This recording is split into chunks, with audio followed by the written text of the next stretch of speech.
Iran before we get to the And by the Palestinian way, conflict. another element of commonality between us and the Turks now is support for Azerbaijan. And the Azeris have a conflict with the Iranians which is heating up. And their response was to actually finally open an embassy in Israel after many years. A very, I think, kind of in-your-face message to the elements in Tehran which are trying to foment trouble. Yeah, we have to remember that, because Iran has a lot of problems with most of its neighbors. Turkey, of course, also. We remember only a few months ago how Iranian terror squads of the Revolutionary Guards were sent into Turkey to hunt down Israelis and tourists, and which would have had a catastrophic effect on one of Turkey's main sources of income. Of course. But tourism generally, not just Israeli tourism. But Azerbaijan is, it's an historic rival of Iran. We have to remember they share a long border, and that's where the disputes start. There is a significant Azeri minority in Iran, some of it restive nowadays against the background of Iranian internal turmoil generally. Yes, these are issues that have long been dormant and now are coming into focus. So if we add all the external problems for the Ayatollahs in Iran, and we add to that their internal problems, the economy is melting down, the unrest from the hijab, in collapse. Yes, and yet, the sanctions, of course, and yet they still keep unabashed, unwavering towards their nuclear ambitions, the illegal nuclear ambitions, which is the most dangerous one. And we have been told by the IAEA latest review that they have detected 84% enrichment.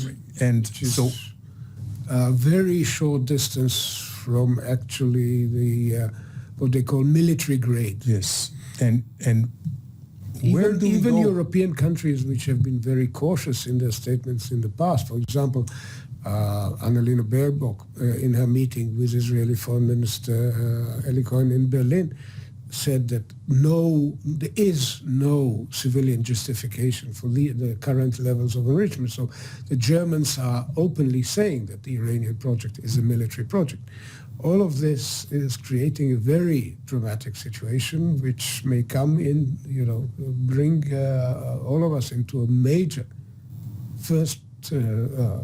first-rate crisis. Yeah, and at this point, in the very near future, we do not know whether Rafael Grossi, the chairman of the IAEA, the director of the IAEA, will be in Tehran or not, and if he is there, what would be the outcome? We still remember that there are the three open files where they have also disguised and cheated. The whole PMD issue, possible military dimensions, which has never been properly closed. This was one of the demands of the Iranians in the JCPOA negotiations, which have led to the failure of these negotiations even before domestic repression and help to Russia in Ukraine made it even more difficult to return to the negotiating But it table. seems to be that throughout the lifetime of the Iranian illegal nuclear project, today we are at the juncture which is the most dangerous for two reasons. One, first, obviously, they are advancing, notwithstanding everything that goes inside and outside. And secondly, the world attention, unfortunately, is brought to bear elsewhere. The United States, Ukraine, and the provocations from China, the Europeans, the same way, Israel, some internal unrest, which we may touch upon later. And a flare-up of tensions with the Palestinians in the West Bank. Exactly. And the Iranians continue. What do you think? There is no leadership. I would turn into Washington with the hope they have the wherewithal. They are, I guess, the only ones that can do two things. First of all, bring about the snap-up sanctions. I think this is high time to do that. Snapback pension, exactly. Yep. And secondly, is to put on the table a credible military option. Seems to me that this is the only option we have to stop a real military action against Iran. If the Iranians are deterred. This was the spin around the massive joint Israeli-American exercise at the end of January, Juniper Oak 23. And you continue to hear American assertions that Iran will not be allowed to have the bomb. But whether the Biden administration at its present junction is actually able and willing to posit an effective threat, a credible military threat, is an open question. And this is why the Israeli government, when it is not distracted by domestic turmoil and by an escalating Palestinian situation, has been signaling that Israel retains its freedom of action and to act by its own, based on its own assessment of the situation, if necessary. But Iran, in your view, with your distinguished military career and strategic understanding, you were also deputy National Security Advisor.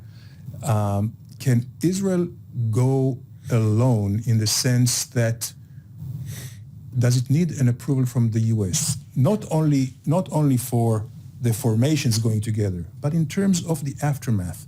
We need to take care of our back in terms of resupply of munitions and of course the I would say the political support and umbrella. Can we rely on the United States with that? It's an interesting question because you look back at the history of the operation in Syria 2007, and that was a very controversial issue inside the American administration. Israel certainly kept the Americans aware, made the Americans aware that it considers the option of military action. It tried to get the Americans to think of taking the action, which the Bush administration at that point was no longer willing to do. That was after against the background of the Iraqi situation and the election results of 2006, which indicated a public displeasure. And he was in a way a lame duck. He was sort of a lame duck by then. But against the opinion of some players in the administration, the president at the end let Israel understand that he will be supportive if Israel ultimately takes action on its own. There is this famous phone call between Ehud Olmert, which was then the Prime Minister of Israel, and George W. Bush, where Bush told Olmert, I'm not going to do it, but you do what you need to do. And this is where we want to be. There's no way an Israeli government can take action on that level, on that comprehensive level, without the Americans being on notice, either directly or indirectly. So yes, we need a close understanding and cooperation with the United States at this, the way around the Americans, more than we ever did in recent years. Yeah, the Americans also have a case because they say any action that you might take in Iran may jeopardize directly or affect directly our forces in the Middle East, which particularly which could receive attacks. They have already received attacks from the Iranians. So there's no longer a huge target set in Iraq, but you have forces in Syria quite close to areas of activity of Iranian-backed elements, and you have the Gulf. It is a very delicate decision to be made. I don't think any Israeli government would surprise the Americans. But at the same time, the retention of Israel's right to act on its own, by its own lights, it's clearly a suboptimal choice compared to major joint international action or American action. But it needs to remain a viable option.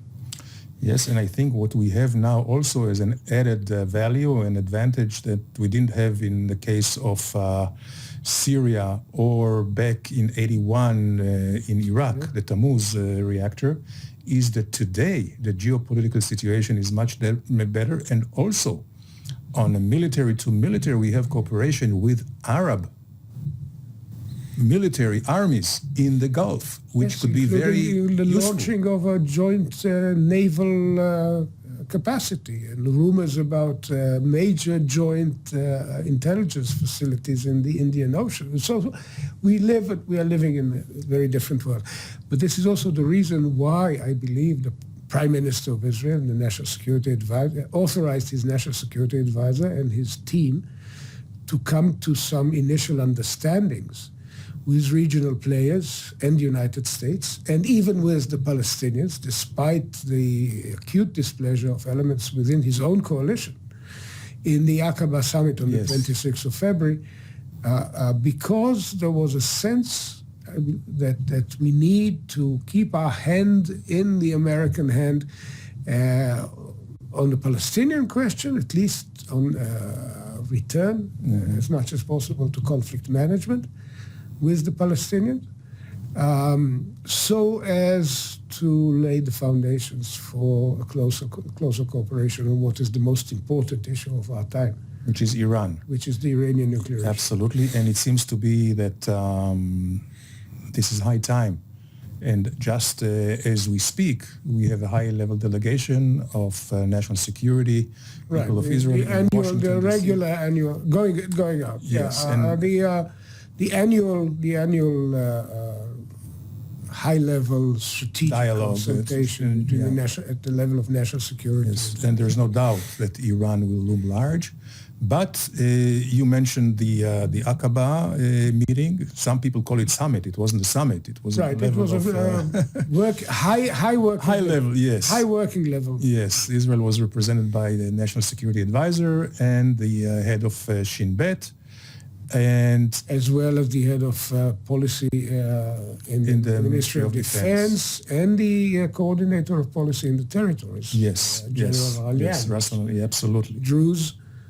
Absolutely. So that means that they, yes, that means it wasn't ceremonial. They meant business. This was business, and I would say if there's one positive story coming out of it, that the Palestinians came with a list of 13 points, totally removed from current realities, going into Jerusalem issues and so on. And this was put aside at the opening moments in favor of a serious discussion of practical matters. Yeah. Well, we see here, I would say, almost as a one cohesive front between the United States, Jordan, and Egypt, which actually were the ones that initiated this meeting in Aqaba, which is very, very important. But this was a great segue actually to the Palestinian issue and to what's happening in Judea and Samaria. And Yes. There is clearly, what we are seeing is a clash between an Israeli divided polity and a Palestinian divided polity. Within the Israeli government even, and certainly some radical elements to the right of even this right-wing government, there is a fault line running between the defense establishment and its historical perspective on the need to somehow manage the conflict, and elements who actively seek the collapse of the Palestinian Authority, a victory, quote unquote, a totally different outlook in the balance of power and relations. some call for a defensive shield number 2. That means Basically, full scale, operation. on the assumption that this would fatally undermine the authority of Israel, could supplant it with some direct rule, and we saw that after, and on the Palestinian side, you have terrorist elements, even within Fatah, and all kinds of local groups like Ain al-Usud, the Lion's Den in Nablus, and others, who were vocally opposed to participation in the Aqaba meeting. And the terror attacks that we saw on the day of the meeting and the day after were indicative of an attempt to deliberately, knowingly undermine it. Hamas came out in fierce attacks on this cooperation with the enemy. And the results were very tragic. Two brothers murdered, another young man, Israeli with an American background, murdered on the road. And very effective counteraction by the security establishment. His murderers were caught essentially within 24 hours. But the radical elements within within the settler community, or some say within the radical political spectrum, maybe outsiders, came and carried out a massive attack in the village of Hua, which many Israelis feel desperately worried that such a thing could be done in our name and under our control. Yeah, it is certainly not Jewish, it is certainly not Israeli, it's not according to our values and our ethos. And it also was counterproductive for catching the perpetrators by... diverted attention. Yes, exactly. So the same forces that were going to actually catch the terrorists had to go and protect the Palestinians who were attacked by the settlers. This has brought into focus a fault line that's running through our society, a fault line that's running through Palestinian society. I would read the decision with all the difficulties, with all the doubts about Palestinian capability, with the legitimate worry that Egypt, Jordan, the United States administration and the Palestinians will gang up on us down the road on issues pertaining to the permanent status agreement. But at this point, the decision at the highest level of government to go ahead with this process and its continuation designed to take place in Sharm el-Sheikh in Egypt reflects a decision to try and limit the ability of radicals on both sides to derail the efforts to return to conflict management. Yeah, and again, this begs the question of where do we go with the Palestinians? Unfortunately, this is the very, very eve of the Abu Mazen's regime. He's 87. He's not in very good condition.